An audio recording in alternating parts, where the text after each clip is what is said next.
CVR ప్రేక్షకులకు స్వాగతం, సుస్వాగతం. ఒక పాపి ఎటువంటి పుణ్య కార్యక్రమాలు చేసి ఎలాంటి ఉత్తమ జన్మను పొందాడు, శివుడి యొక్క అనుగ్రహాన్ని ఏ రీతిలో అందుకున్నాడు, ఇలాంటి మహత్తరమైన విషయాలన్నీ కూడా ఈరోజు మనం తెలుసుకొనున్నాం. మరి కార్యక్రమంలో ముందుకెళ్ళబోయే ముందు భగవన్నామ సంకీర్తన చేసుకుంటూ కార్యక్రమంలో ముందుకెళ్దాం. పూజ్యాయ రాఘవేంద్రాయ సత్యధర్మరతాయ చ భజతాం కల్పవృక్షాయ నమతాం కామధేనవే నమతాం కామధేనవే. ఇక్కడ ఒక 3 గంటల కాలం సేపు ఒక పాపి తాత్కాలికంగా ఇంద్రసింహాసనాన్ని అధిరోహించడం అనేది జరుగుతుంది. ఏదైనప్పటికీ కూడా ఎవరైనా సరే జీవితంలో మనకి ఇచ్చినది ఏదైతే భగవంతుడు ఒక మంచి జన్మని ప్రసాదించాడు, మనకి అనేక రకాలైన అవసరాలు తీర్చగలిగే విషయాలను ఇచ్చాడు. కర్మేంద్రియాలు ఇచ్చాడు, జ్ఞానేంద్రియాలు ఇచ్చాడు, పంచభూతాత్మికంగా ఈ యొక్క శరీరాన్ని మలిచాడు. 1 ఏడాది కాదు, 2 ఏడాదులు కాదు, ఎన్నాళ్ళు మన యొక్క బతుకు మనకి తెలియదు. ఎన్ని సంవత్సరాలు బతికినా అన్ని సంవత్సరాలు బతికేందుకు అవసరమైన జ్ఞాన సంపదను ఇచ్చాడు. అలాంటిది మనం ఏం చేస్తున్నాం? ఏ సంవత్సరానికి ఆ సంవత్సరం, ఏ రోజుకి ఆ రోజు మనం ఏదైనా సరే రేపటి నుంచి నేను మంచి పని చేస్తాను, రేపటి నుంచి ఎంతో కొంత దానాది కార్యక్రమాలు చేస్తాను.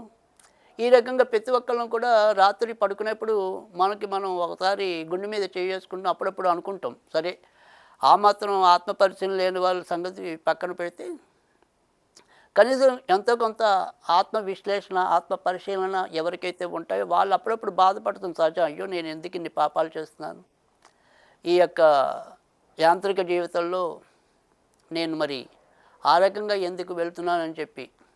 కానీ ఇది ఎలా ఉంటుందంటే అప్పు రేపు అన్నట్టుగా ప్రతిరోజు కూడా రేపు నేను మారాలి, రేపు నేను మారాలి, రేపు నేను మారాలి అలాగని అనుకోవటమే తప్ప మారడానికి అనువుగా వీళ్ళ యొక్క అడుగులు అయితే ఉండవు. ఎందుకంటే ఈ కర్మ మాయ అనేది చాలా బలమైనది. అది మనని ఎంతసేపు కూడా వేరే మార్గంలోకి వెళ్ళనివ్వకుండా అడ్డుపడుతూ ఉంటుంది.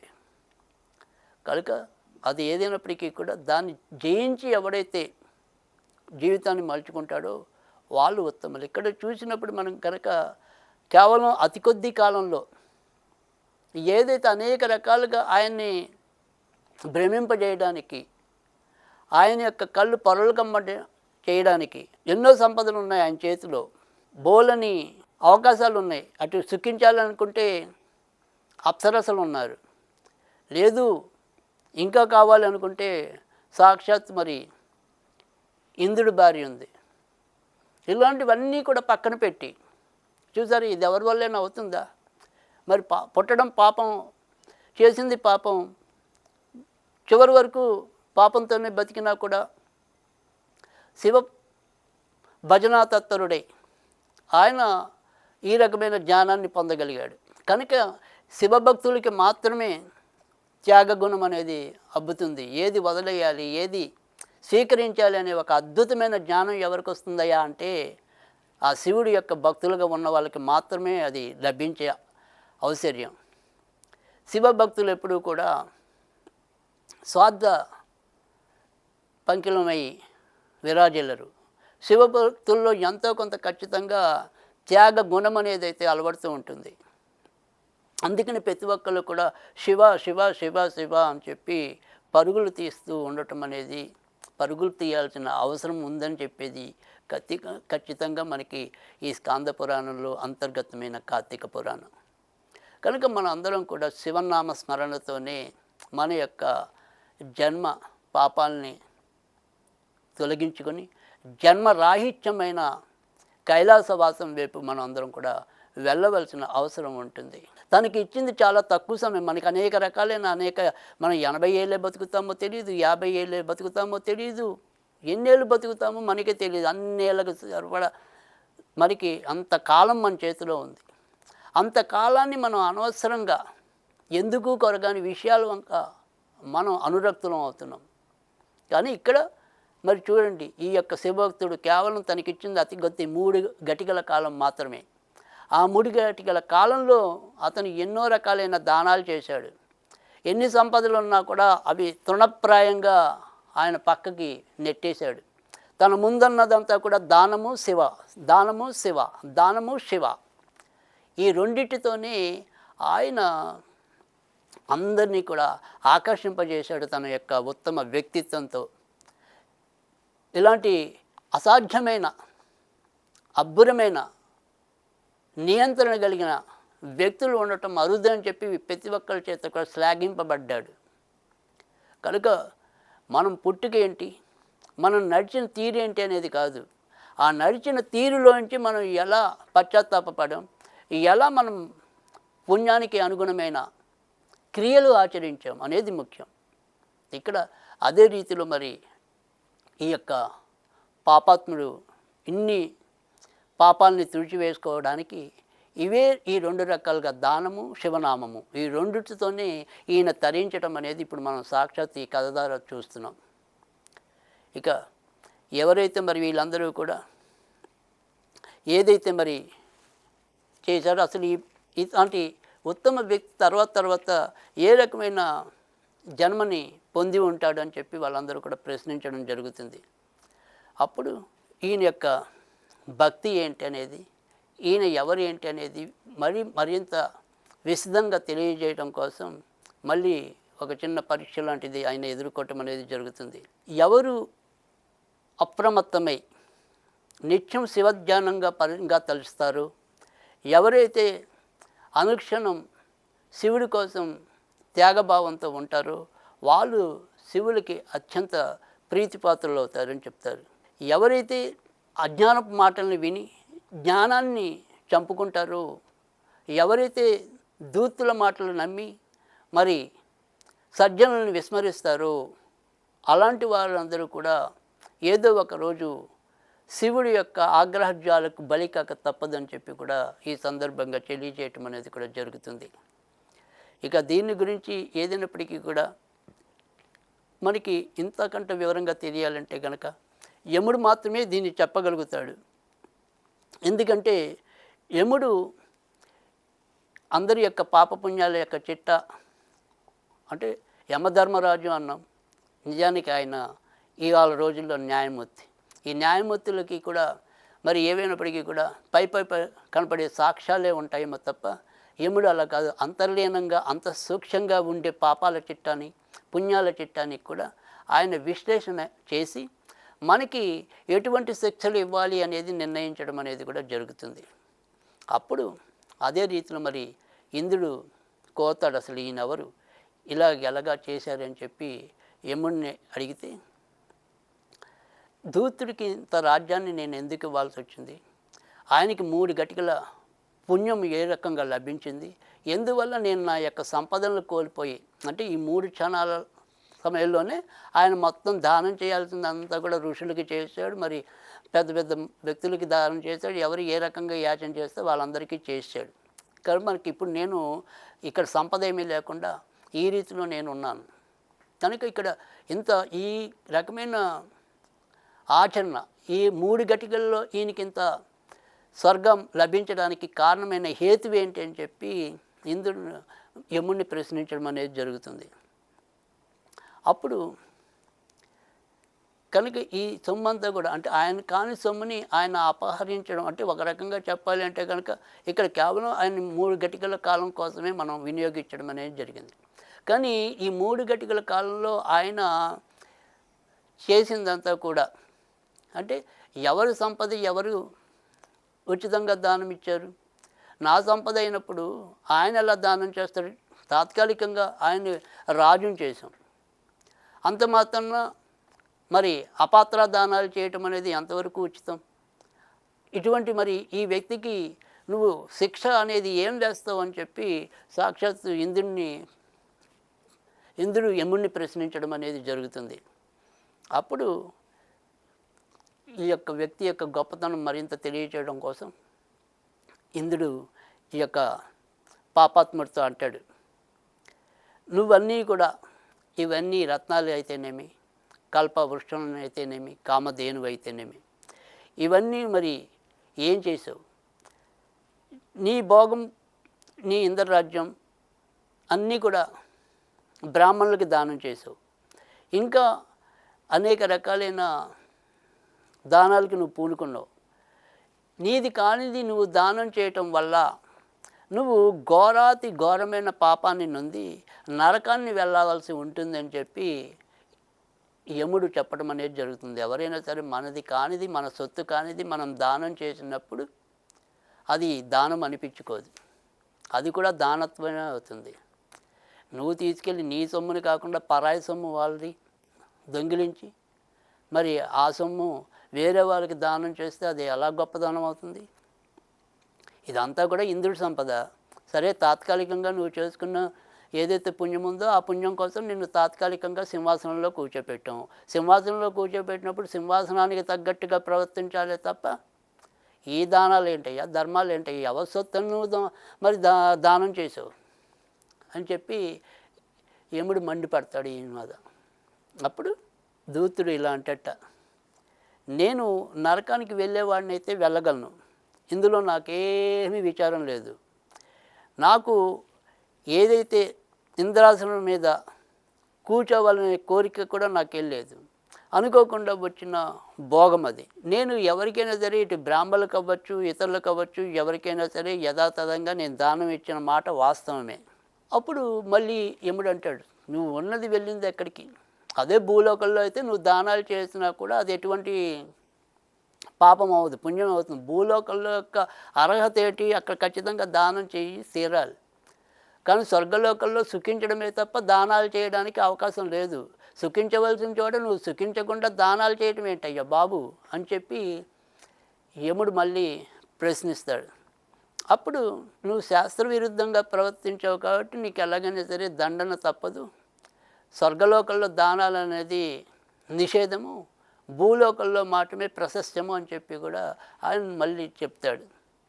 అప్పుడు చిత్రగుప్తుడితో మళ్ళీ అంటాడు, ఈ దూతుడు ఎవరైతే ఇలాంటి అపాత్ర దానాలు చేశాడో ఆ అపాత్ర దానాలు చేయటం వల్ల ఇటువంటి దాన్ని మూటగట్టుకోవాల్సి వచ్చింది, కనుక ఇతని యొక్క పాపానికి శిక్ష వేయని చెప్పి చిత్రగుప్తుడికి ఎటువంటి శిక్ష వేయాలో చెప్పు అని చెప్పి తెలియజేస్తాడు. అప్పుడు ఏవైతే ఈయనక పాపాలు ఉన్నాయో ఆ పాపాల వల్ల ఇతను ఎట్టి పరిస్థితుల్లో కూడా ఇక స్వర్గంలో ఉండడానికి అనర్హుడు అని చెప్పినప్పుడు చిత్రగుప్తుడు అంటాడు, కాదు, నవ్వి మీరు ఒకసారి ఈయన విషయంలో మళ్ళీ పునరాలోచన చేయండి. ఈ యొక్క వ్యక్తిని నరకంలో కూర్చోపెట్టడం అనేది అతి కష్టమైన పని, అది సాధ్యం కాదు కూడా. ఎందుకంటే ఏదైతే ఈయన చేసిన యొక్క పుణ్యం ఏదైతే ఉంటుందో, పాపాలు ఏవైనా ఉన్నాయో అవన్నీ కూడా నిరంతరం ఆయన నోటి నుంచి వచ్చే శివుడి యొక్క స్మరణ చేత అవన్నీ కూడా భస్మమైపోయాయి.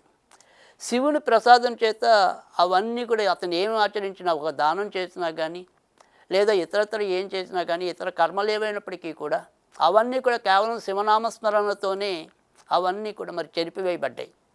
కనుక అతను ఎట్టి పరిస్థితుల్లో కూడా నరకానికి రాబడ్డ వ్యక్తి, తీసుకురాగలిగిన వ్యక్తి కాగాడు.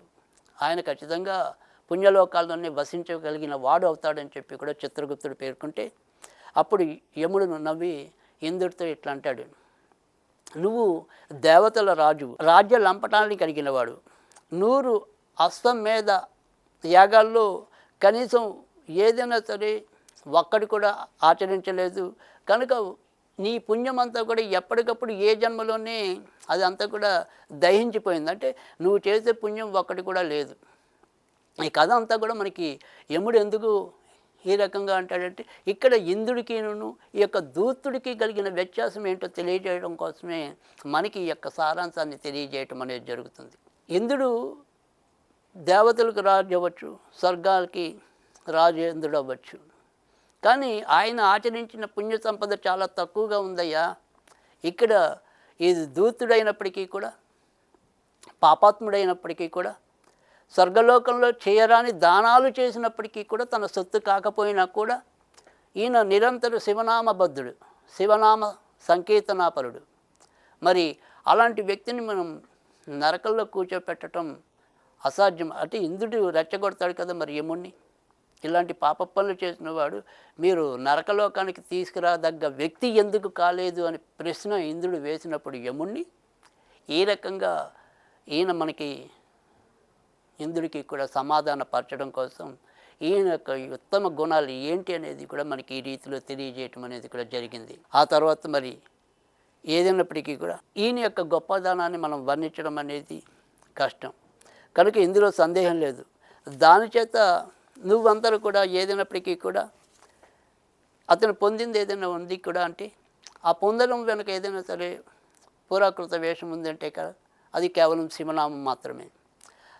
సరే ఏదైనప్పటికీ కూడా అగస్త్యుడు మిగతా మునులందరినీ కూడా ప్రార్థించి యాచించి నువ్వు మళ్ళీ తిరిగి నీ యొక్క రత్నాలు అయితే పొందగలుగుతావు, సుఖంగా అయితే ఉండగలుగుతావు, అలాగే అదే రకంగా నీ యొక్క రాజ్యాన్ని కూడా నువ్వు తిరిగి పొందుతావు. కానీ యముడు మాత్రం జోదరికి పునర్జన్మను ఇవ్వగా దాని ఫలితంగా అంటే ఏదైనప్పటికీ కూడా నువ్వు నీ యొక్క యాచనిస్తే కనుక ఈ వ్యక్తి దానం చేసిన దానాలు ఏవైతే ఉంటాయో తిరిగి నువ్వు మళ్ళీ దానంగా పొందవచ్చు, లేదా తిరిగి వాళ్ళు అడిగి నువ్వు ప్రార్థించి యాచించి ఏదో రకంగా మళ్ళీ నీ యొక్క సంస్థానానికి తెచ్చుకోగలవు. నీకు మళ్ళీ ఆ ఇంద్ర సింహాసనం అనేది ఎలాగో 3 గంటల కాలం అయిపోయింది కాబట్టి నువ్వు వెళ్ళి అధిరోహించగలవు. కానీ ఏదైనప్పటికీ కూడా ఇటువంటి పాపాత్ముడికి ఏదైనా సరే ఒక పునర్జన్మ నేను ఇవ్వాలి అనుకుంటే ఎంత ఉత్తమమైన జన్మ వస్తుందో చూడండి. ఎందుకంటే మరి సాక్షాత్తు శివుడితోనే శివుడి పూజలోనే ఆయన తరించాడు. ఆయన సంపద అనుకున్నాడు. ఆ తాత్కాలికంగా అది నిలిపినప్పుడు నిలిపిన క్షణమంతా కూడా ఈ తాత్కాలికంగా నేను ఇక్కడ ప్రభువు అనుకున్నాడు. ప్రభువు మరి ఎవరికైనా సరే ఏదైనా సరే దానం చేయాలనుకున్నప్పుడు దానం కాబట్టి దాన ధర్మం అనేది వారికే ఆచరించాడే తప్ప అది నా సంపద, పరాయి సంపద, ఇంకొకళ్ళ సంపద అనుకోలేదు. అక్కడ ఆయన దానం చేయటం అనేది పరాయి సొత్తును దానం చేయటం అనేది తప్పైందేమో తప్ప ఆయన దానం చేసిన దాంట్లో ఎటువంటి కలంకితం లేదు, స్వార్థము లేదు. కొంతమంది మనం చూస్తూ ఉంటాం ఏదైనా సరే ఒక చిన్న 10 రూపాయలు దానం చేసినా కూడా 10 పేరు రావాలి. అబ్బా పలానా ఆయన గోదానం చేశాడండి, అబ్బా పలానా ఆయన ఈ గుడికి 10 కుర్చీలు వేయించాడండి అంటే మనం చేసే ఏదైతే ఒక చిన్నపాటి దానాన్ని కూడా ప్రచారం కోసం వాడుకుంటూ ఉంటాం. ఎంతో కొంత స్వార్థం ఉంటుంది. ఇక్కడ వీళ్ళకి నేను దానం చేస్తే నా పేరు 10 మంది దృష్టిలోకి వెళ్తుంది, ఆ రకంగా నాకు ఇతరుల యొక్క ఆశ్రయం లభిస్తుంది, ఇతరుల యొక్క పొగడ్తలు లభిస్తాయి. ఇలా ప్రతి దాంట్లో కూడా ఎంతో కొంత స్వార్థపూరితంగా ఆలోచించగలిగే వ్యక్తిత్వం ఈరోజు మనది. కానీ ఇవేమీ ఆ అమాయక దూతుడికి తెలియవు. నన్ను ఇక్కడ పెట్టారు కాబట్టి తాత్కాలికంగా ఇదంతా నా సంపదే అనుకున్నాడు. అంతే తప్ప ఇంద్రుడి సంపదని ఆయన ఏ రోజు కూడా అనుకోలేదు. అందుకని వేరే ఆలోచన లేకుండా వేరే స్వార్థం లేకుండా ఉన్నది ఎవరు ఏది అడిగితే అది ఇచ్చేశాడు. కనుక అది లోతుగా సూక్ష్మ పరిశీలన యముడికి సాధ్యం కనుక దాన్ని దృష్టిలో పెట్టుకుని ఈయనకి మరుజన్మగా ఏదైతే ఉంటుందో మరి వైరోచనుడు అంటే విరోచనుడి యొక్క కుమారుడిగా ఈయన జన్మించేలాగా, తర్వాత విరోచనుడి భార్య అందు ఈ యొక్క అమిత విశిష్ట గుణాల సంపదైన బలి చక్రవర్తిగా జన్మించడం అనేది జరిగింది. చూసారా ఎంత అద్భుతమైన జన్మని శివుడు దీనికి ప్రసాదించడం జరిగిందో. కనుక మనందరం కూడా ఏదైనప్పటికీ కూడా మన యొక్క భక్తి అనేది కానీ మన యొక్క కర్మ అనేది కానీ ఏదైనప్పటికీ కూడా అది సమూలంగా చెడ్డ కర్మ అయితే చెడ్డ కర్మ సమూలంగా తుడిచిపెట్టుకుపోవాలంటే గనక శివుణ్ణి ఆశ్రయించడం మించి మరొక మార్గం లేదు. ఇక ఎప్పుడైతే మరి జఠరంలో ఉండగానే కితవుడు ఈ రకంగా శ్రేష్టమైన బుద్ధిని పొందటం అనేది జరుగుతుంది. తర్వాత ఏదైతే మరి ఈ యాచకులందరూ కూడా దానమియ్యు అని చెప్పి కూడా ఇక్కడ బలి చక్రవర్తిని వేడుకోవటం అనేది కూడా జరుగుతుంది. అంటే ఇక్కడ మళ్ళీ మనం ఈ యొక్క బలి చక్రవర్తి యొక్క పుట్టుక అనేది ఏంటనేది తెలుసుకున్నాం. ఆయన అంతకుముందు జన్మలో ఎవరనేది తెలుసుకున్నాం. ఎప్పుడైతే మళ్ళీ తిరిగి ఇక్కడ బలి చక్రవర్తి చేస్తున్న యజ్ఞం అనేది ఏదైతే ఉంటుందో ఆ యజ్ఞం దగ్గరికి మనం మళ్ళీ తిరిగి కథలోకి వచ్చినప్పుడు ఇక్కడ వీళ్ళందరూ కూడా మరి బలి చక్రవర్తిని మాకేమి ఇవ్వగలవు అని చెప్పి కూడా అందరూ కూడా కోరుతూ ఉంటే ఆ రకంగా మరి అందరూ కూడా తలొక రకంగా అందరినీ ఈయన సంతోష పెట్టడం అనేది వివిధ దక్షిణాల రూపాలతో ఆనందింపజేయటం అనేది కూడా బలి చక్రవర్తి చేస్తాడు. అయితే ఇక్కడ ఒక బ్రాహ్మణ రూపంలో ఇక్కడికి ఇంద్రుడు కూడా చేరుకోవటం అనేది జరుగుతుంది. ఓ రాక్షస రాజా, నువ్వు నన్ను గౌరవించినట్టయితే కనుక నేను నిన్ను ఒక యాచన చేస్తాను. నీకు అమిత ప్రీతికరమైనది ఏదైతే ఉంటుందో దాన్ని నాకు ఇచ్చేసే, ఇందు ఏదైనా సరే సంశయం లేదు అని నవ్వితే బలి చక్రవర్తి ఇలా అంటాడు, ఓ పిరుడా, నువ్వు కోరినతో నా తలను కూడా నీకు ఇచ్చేస్తాను, అనవసరమైన ఈ రాజ్యాన్ని కూడా నీ కోసం ఇచ్చేస్తాను, ఇంకొకరిని చేరని ఈ వైభవం ఏదైతే ఉంటుందో ఆ వైభవాన్ని సైతం నీకు దానంగా ఇచ్చివేస్తాను, కనుక ఏది కోరుకుంటావో కోరుకో అని చెప్తాడు.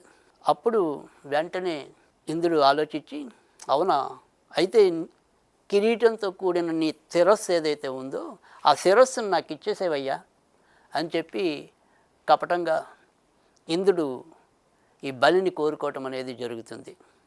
తర్వాత మరి ఆ బలి ఇంద్రుడి యొక్క కోరిక తీర్చాడా, తన శిరస్సుని ఖండించి ఇంద్రునికి అర్పించాడా, ఏ రకంగా చరితార్థుడయ్యాడు, కృతార్థుడయ్యాడు, మరి బలి చక్రవర్తి ప్రవర్తించిన నీతి ఏంటి ఇత్యాది విషయాలన్నీ కూడా మనం స్కంద పురాణం 26వ భాగంలో కలుసుకుందాం.